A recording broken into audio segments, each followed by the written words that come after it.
This episode is brought to you by Hostfully. Using Hostfully, you can create a free digital guidebook for your listing so that you can save time creating a professional experience for every guest that comes and visits your spot. Learn more at hostfully.com. Welcome to Get Paid for Your Pad, the definitive show on Airbnb hosting, featuring the best advice on how to maximize profits from your Airbnb listing, as well as real-life experiences from Airbnb hosts all over the world. Welcome. Get paid for your pad.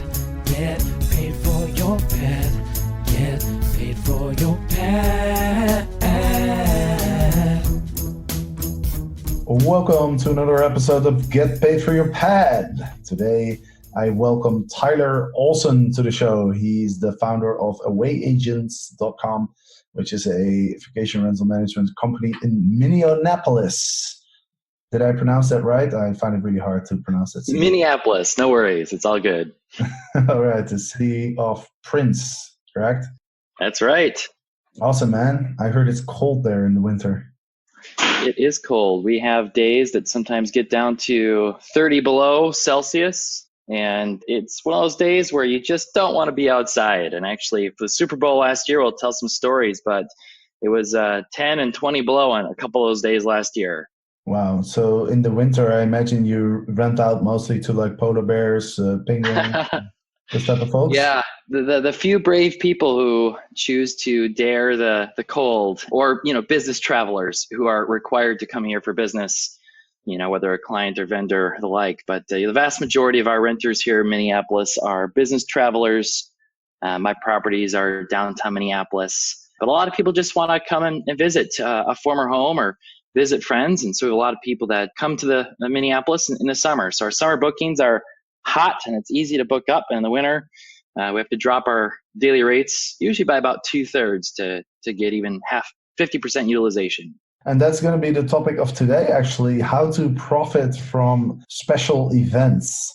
So Tyler has done a pretty amazing job at making a lot of money during the Super Bowl. And this is an interesting topic because there's a lot of big events around the country, and people can rent out their homes just for that specific period. I know a bunch of people who literally, for example, live in Austin and just rent out for South by Southwest, or live near some other event that just attracts a lot of visitors. And so you just go on holiday that week or maybe 2 weeks, and you can still end up making money actually. So it's a pretty cool strategy. So Tyler, you're a bit of an expert on this. I can't remember the numbers, but I know you made a lot of money during the Super Bowl. And so I'm really excited to hear your strategies and how you were able to do that. So let's kick it off.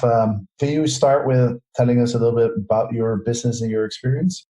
Absolutely. Thanks for having me on, Jasper. And I'm excited about sharing a few things that I've learned along the way. I'm a serial entrepreneur. I've done the entrepreneur thing pretty much my whole life.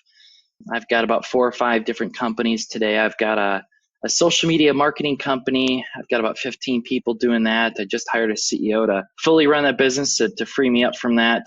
I'm active in the car sharing space as well. I've got 11 cars on Turo, which is like Airbnb, but for cars. I've got a cybersecurity academy I'm working on. I do a lot of speaking engagements around the world. But one of the most interesting businesses I've got is Away Agents. And it started about 3 years ago. I brought on an entrepreneurship intern from the University of Minnesota and said, I want to start a new business this summer and I want to break even by the end of summer.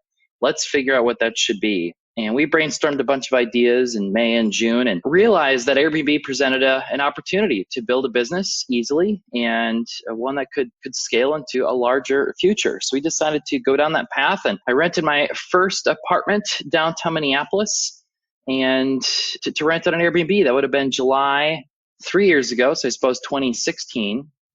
And we did about $5,000 in revenue that first full month on a $1,500 a month lease. And I thought, wow, this is pretty awesome. And we chose to figure out the operations and figure out how to do cleans and turns, and began to automate certain pieces of it, found some software to make our lives easier. We use Guesty for most of our management and automation still today. and have found good success with that.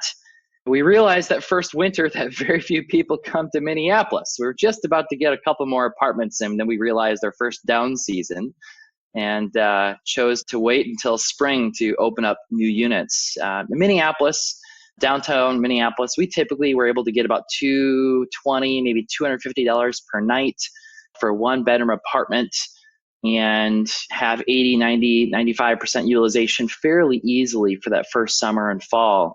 In the winter, we dropped down to about $100, $120 a night with about 60, 70% utilization, and learned pretty hard that, we were able to lightly make money in the winter, but the summers are awesome. So that next spring, I opened up, I think it was either 2 or 3 more apartments downtown Minneapolis. We typically went to apartment buildings and said, hey, you must have some openings.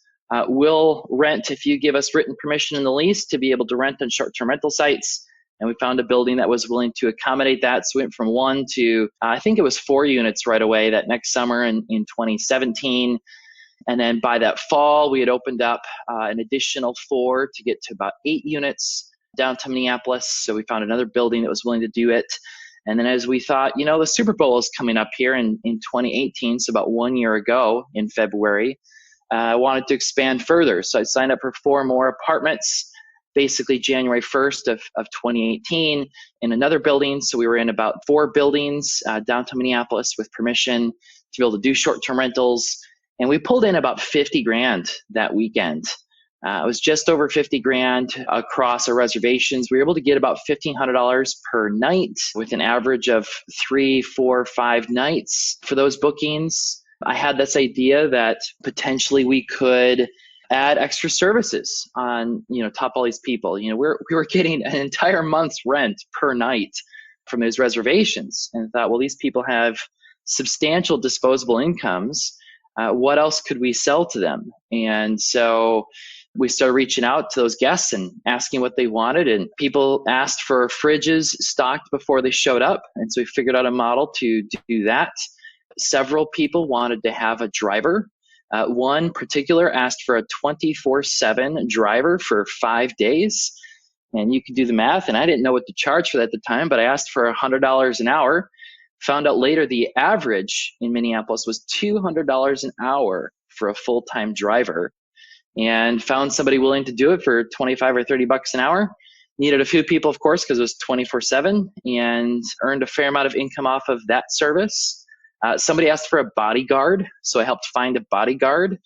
You couldn't have done that yourself? I suppose. I'm not really built to be a bodyguard, and I don't know if that's the line of work that I want to be in life. But I found a bodyguard. As an entrepreneur mind, I thought, how can I find people to provide all these services? And so we created miniature, packages of cold weather jackets, because some people didn't have cold weather materials, and it got to about 10 below Celsius that week. And so we found jackets and hand warmers and those little packets that you can put inside of gloves. And so we had Minnesota and Super Bowl branded stuff for people to buy. And I think 2/3 of our guests bought those packages.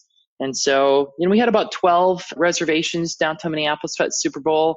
We started managing properties for others. So I think we had 3 or 4 additional properties on top of the 12 for other people near Minneapolis that we were managing for them. And we helped them figure out pricing. We helped get their listings set up. We did it under our account at the time. And again, provided those same services for those people. And then took a percentage of those fees that were earned. And so it was a great experience overall. I can talk about things that I've learned related to those extra services. I can talk about why I chose the price points that I did. I can talk about some of the interesting things related to the timing of the bookings that came together, and really strategies around how to grow quickly and how we went from 1 to 12 in about 18 months and specifically optimized for that. And then again, this past, maybe it was about 3 or 4 months ago, we had the Final Four downtown Minneapolis, another major event. And we had several units that went for about $750 per night. Again, what's great about this business is I get paid to travel. What's an interesting add-on to all this is for the Super Bowl, I wasn't even in town. I rented out my place, and I've got a business I'm building in Denver, Colorado. So I was actually in Colorado skiing the day of the Super Bowl, managing my team of people here in Minneapolis. from the slopes, and it was a ton of fun. So that's the type of life I choose to live, and it worked really well. We had a lot of really good experiences that week. And actually, fortunately, no bad experiences that week. We didn't have any bad guests. We didn't have any major parties we had to stop. We didn't have any damage to property. So I felt really good about how it all came together. Well, that's a lot of information. I almost don't know where to start, but let's go back to the Super Bowl, because that's kind of the topic of today, right? How do you maximize profit from the Super Bowl? Everybody understands that you can raise prices for special events, but how much is the question, right? I remember when I first started realizing to charge higher for events in Amsterdam, I was quite surprised as to how much you can charge, right? Initially, I thought, oh, I'll charge 50% extra, and then immediately you get booked, and you look at some prices of other listings, and then I was thinking, I think some people are charging 2x, 3x, 4x. Maybe I can do that too. So how do you figure out how much you can charge? Because the Super Bowl is in a different city every year, right? So you don't really have you can look at data from last year, I guess, but it's even if you look at that data, it's only once a year, right? And it's a different city, so it's kind of hard to get good data around that. So how do you calculate those prices? Those are great questions, and I'm not going to say there's no perfect formula or magic pill to figure out the ultimate answer. I think there's a few different strategies that can work. What we chose to do is study, you can see, I think it's next 2-3 years of where the Super Bowl city will be. And if you happen to be in one of those cities, or in a city with a lot of events like Austin, Texas, where South by Southwest is, or even Final Four type events, or anywhere in the world, if you've got major events, Carnival and others, there are opportunities to capitalize on that. So we typically studied the last year or two, what kind of average prices were, what was the top end, what was the low end. I typically, in all my businesses, try to be in the premium end of the price spectrum. How can I have a listing that looks better than everybody else's nearby? How can I provide services that are higher quality, higher level of service than others nearby? So I actually purposely try to be in the higher end of the spectrum. And I think what also helped was, because I had 8 properties a year before the Super Bowl already at that time, we got a booking or 2 the week after the previous year's Super Bowl at lower than ideal pricing. And I think it was probably $300 or $400 a night for a couple of those bookings that came in a year early. And I thought, wow, why are people booking the next year out? Realized it was the Super Bowl. And that's when we started to study it. And we quickly raised the prices to absurd levels to just see if people would book. And we got one of those bookings at an absurd level. I think it was $2,500 per night a year in advance. So for the Super Bowl, there's a high amount of awareness about the event the year prior. Typically, specifically for the Super Bowl, people are talking about it with their families. Hey, do you think we should go to the Super Bowl next year? And somebody says, yeah, let's just book the trip. Let's just plan for it now. You start looking at the Airbnbs. You start looking at flights. And I think we got lucky with quick awareness early on while the previous year's Super Bowl was going on. And then we quickly studied what are average rates, what is possible. And some people don't make decisions that same day, but people make decisions that next week or 2 or 3. And so we actually were over half booked a year in advance for the Super Bowl in the probably 3 or 4 weeks after the previous year's Super Bowl at rates that we believed we could afford to make happen. And so we were actually at about 7x what our typical summer rates would be, and or about 15x what our winter rates were. And that's what our average daily rate across all of our units turned out to be. And so that was a really good experience for us.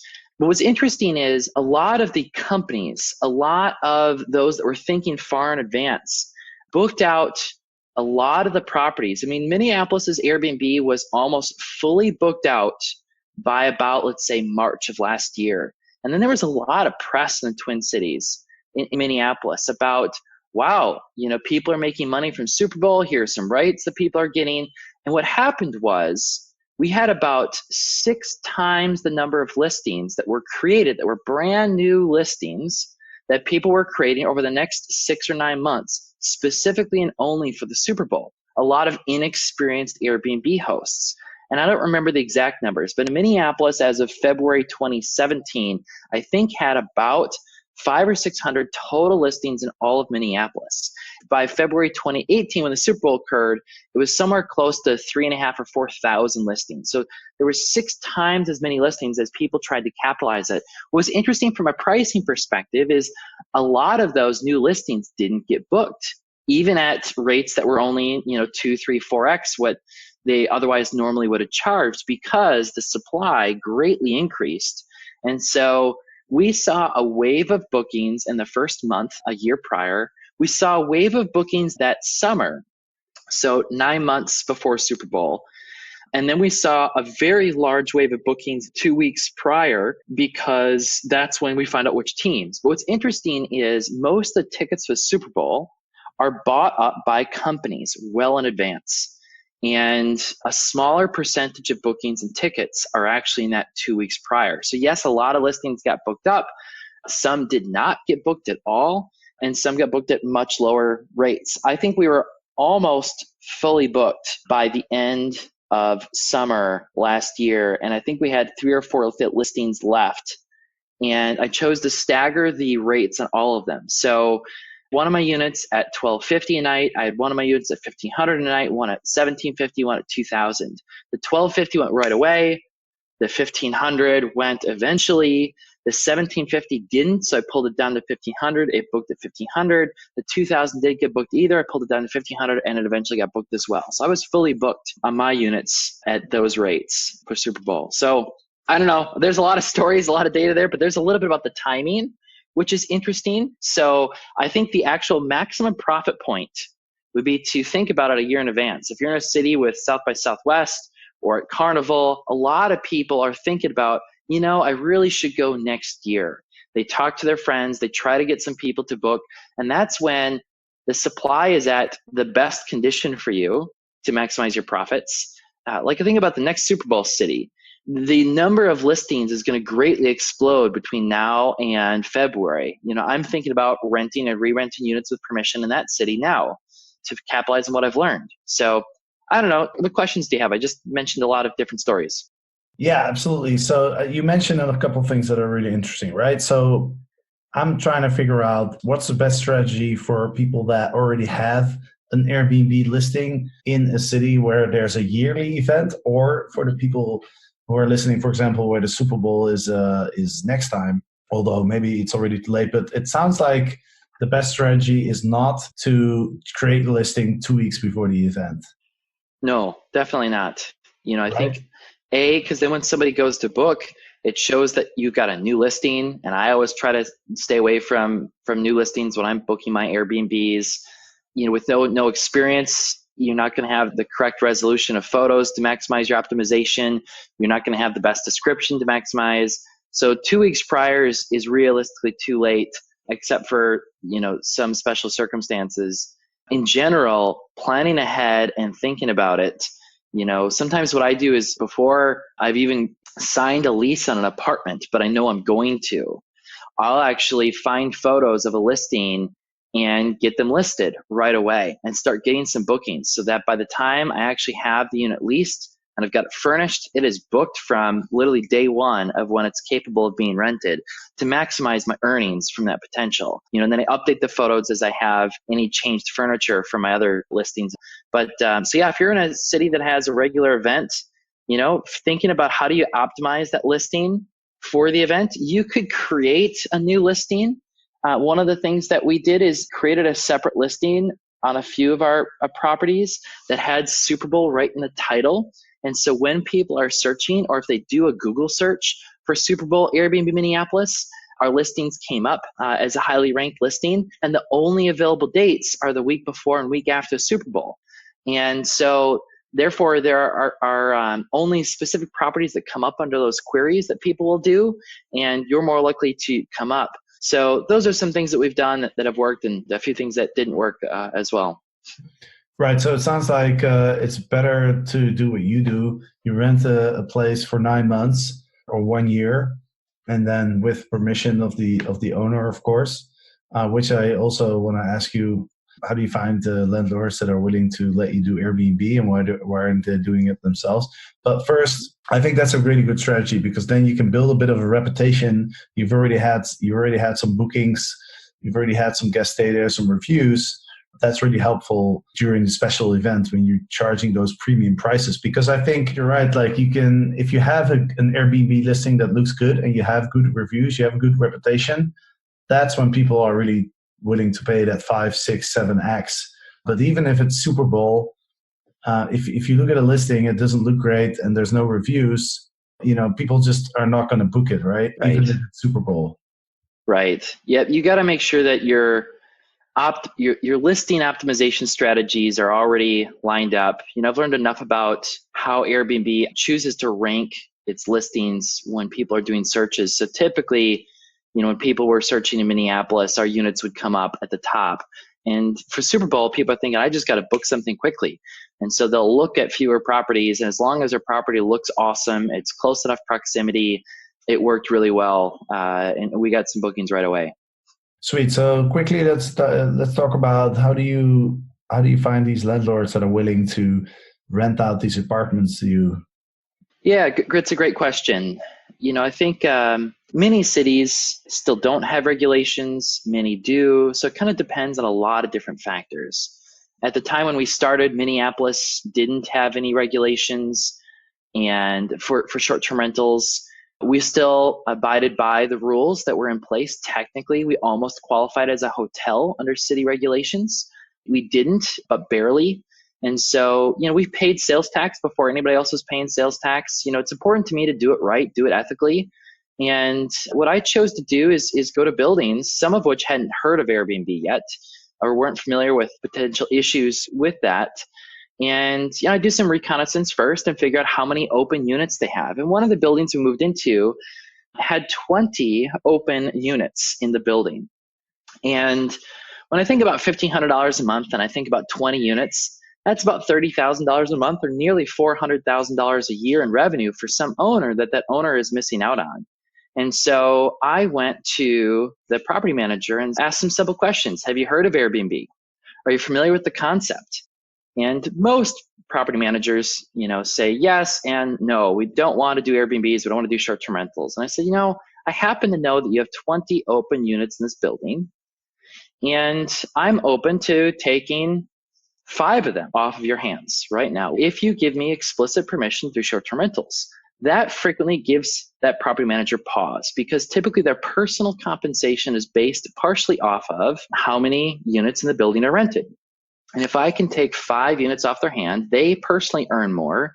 They're also working on behalf of the owner. The owner is going to have a major problem off of his hands or her hands. And, so we chose to negotiate that way. And so we talk about the typical questions around zoning and insurance and security, building and public perception, how we're going to manage issues. We talk about all that up front. And then I would get right in the lease explicit permission to be able to do short-term rentals in the building.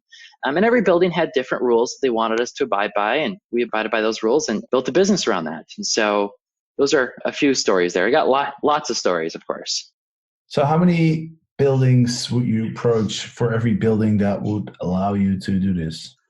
So at the time, as we approached the Super Bowl, we called every single apartment building in downtown Minneapolis and some that were nearby.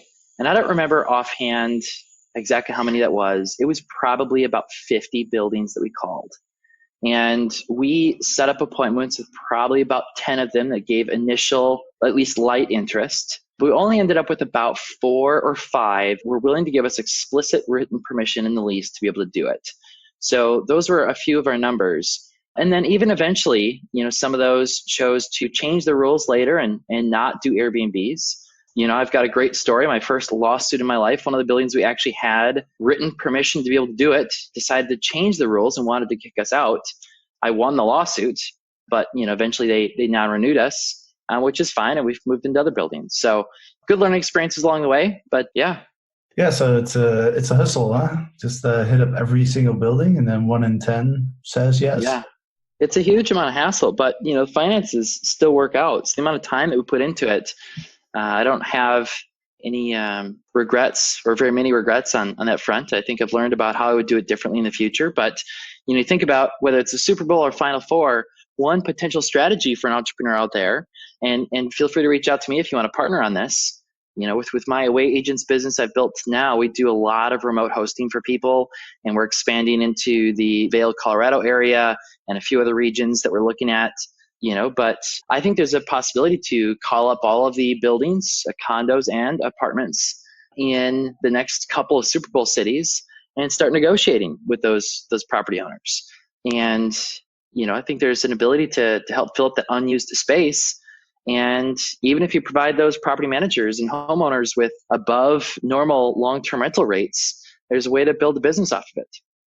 Now, the Super Bowl is kind of unique in the sense that it's in a different location each year, right?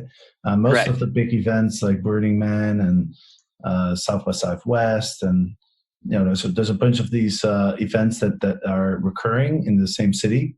Are there any other big events that have a different location each year?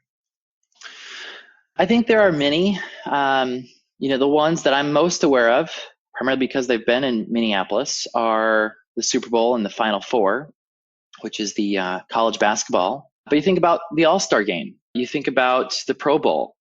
You think about the Rose Bowl. You think about, there are lots of types of events. There are traveling, carnivals that are well known. There are a lot of those kinds of events. There's the golf tournaments. There's the master golf tournaments. We had the Masters here in Minneapolis at some point in the last couple of years. And I know people that got $10,000 a night for their home. One of my good friends, made about 50 grand that week just renting out her home that she thought, I can't remember the numbers, but paid her mortgage for the whole year for that 1 week.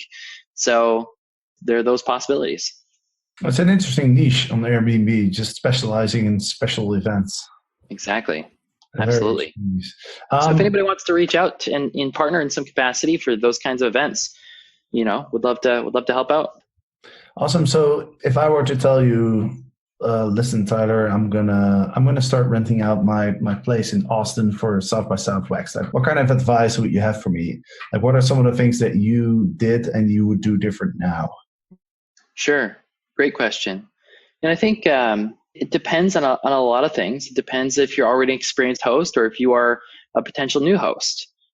For someone who's new or becoming experienced, I think about the importance of the quality of the listing comes first, the quality of the experience you're going to provide. I think about the pricing. I think there are lots of additional services that could be thought of, and maybe you don't want to do that. Maybe there's an opportunity to partner with somebody else to do that, and you just want to rent out your home and get away and basically have a free vacation that week.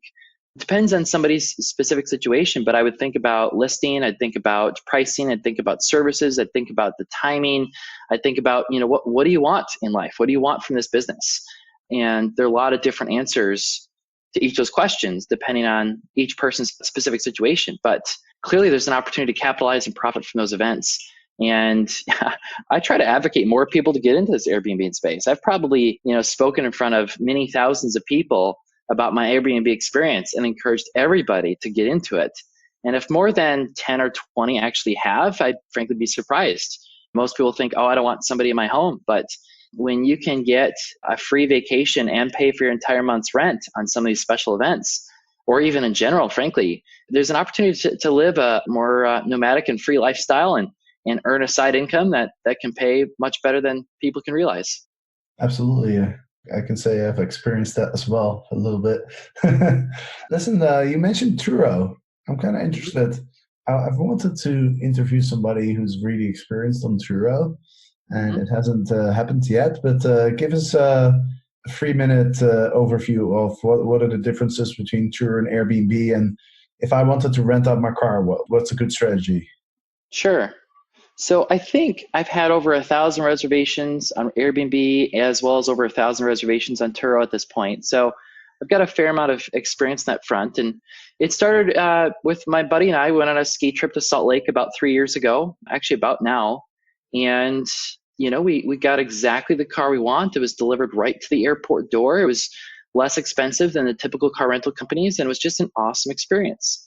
And, I was lucky enough to have a winter car and a summer car at the time. And so I came back to Minneapolis and put my winter car up on the app. This is about 3 years ago. And I did about $900 a month on a $300 a month car payment on a Ford Fusion. And I thought, wow, this is incredible. Didn't expect that. And, my entrepreneur brain kicks into high gear. And so I went to the dealership and asked, so what does it take to buy more cars? And they look at you funny, of course. But I then leased 2 more identical Ford Fusions. I told them exactly what I was planning to do. And I did $900 a month on each of those cars and about $300 a month car payments.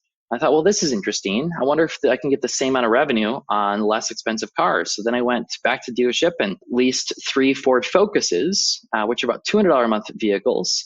And they all did about $900 a month.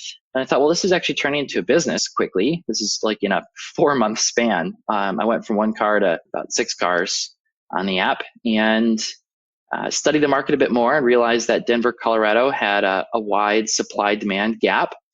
And I like to ski. I like to go to Colorado a lot. So I thought, well, if I can create a business expensive reason to travel there more often, I'd love to do that. So I went out there and I bought 5 identical Subaru Outbacks, which is what people want to drive into the mountains to go skiing and hiking and biking and all those kinds of activities. And so those are about $350 a month car leases, and they generate about $1,500 a month in revenue in the winter months, about $1,000 a month in the summer months. And, I just hired 3 very part-time people to manage it out there, and managed that for a couple of years. Found an abandoned parking lot out there that we just parked the cars in, and then eventually found that the largest Turo management team in the country is based in Denver. And so last year chose to partner with them. They now manage, I've got 7 vehicles out there. I've got 3 vehicles now in Minneapolis that I rent out, and I pay them a management fee to just do everything related to it. Their company's called Hassle Free Car. And so they manage about 250 cars at the Denver airport for Turo owners. Most of which just have a vehicle that they let sit at the airport, because there's a lot of people just travel to Denver for 8 weeks of winter to go skiing, and then the car just sits for 10 months of the year. And so they typically manage those kinds of cars. These cars are ones I, lease and rent full time.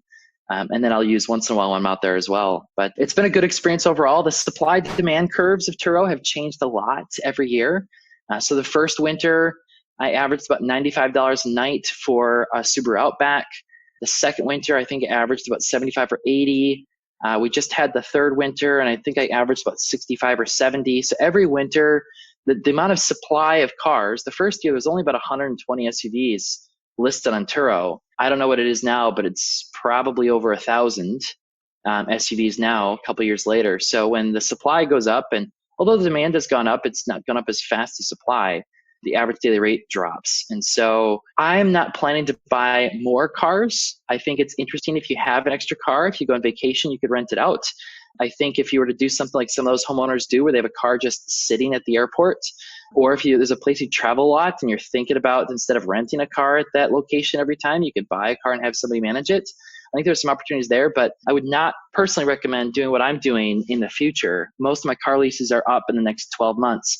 And I likely will not be renewing those leases into the future, except for maybe one at Denver, because I'm out there a lot, and do the same thing that others are doing, where, I want to have a car that's ready for me and then rent it out, make some money off of it in the rest of the time. So that's a little bit of my experience in a few minutes. Awesome, man. Well, thank you for sharing that. That's really interesting to listen to, actually. Tyler, thank you so much for coming on the show. I think you've added a lot of value. I'm sure everybody loves it. So really appreciate that. And yeah, man, I'm really excited to keep following you. Seems like you've got a lot of stuff going on, and sounds like you're really creative with how you manage everything and how you grow your businesses quickly. So yeah, great story, man. Yeah, thanks for having me on, Jasper, and looking forward to what the future holds. And if anybody wants to reach out, you can find me on LinkedIn at /Tyler M. Olson. Last name is Olson. And feel free to reach out if you got any additional questions. Or I'm on Twitter at Ty Olson, and I'm on Facebook. You can find me, Tyler Olson, and would love to chat more. And your website, awayagents.com, correct? Yep. Awayagents.com, and we help people basically build and set up the Airbnb business and can fully manage it for them. We're primarily in the Twin Cities in Minnesota and in Colorado, but we're looking to expand into other areas this year. And my goal is to be managing 50 properties for that business here soon. So if anybody wants any help, we'd love to help. Well, I got to get you back on the podcast in 6 months or so. See how things are going for you. So thanks a lot, Tyler, and thanks to the listeners. Of course, next Wednesday there will be another episode. See you then. Get paid for your pad. Get paid for your pad. Get paid for your pad.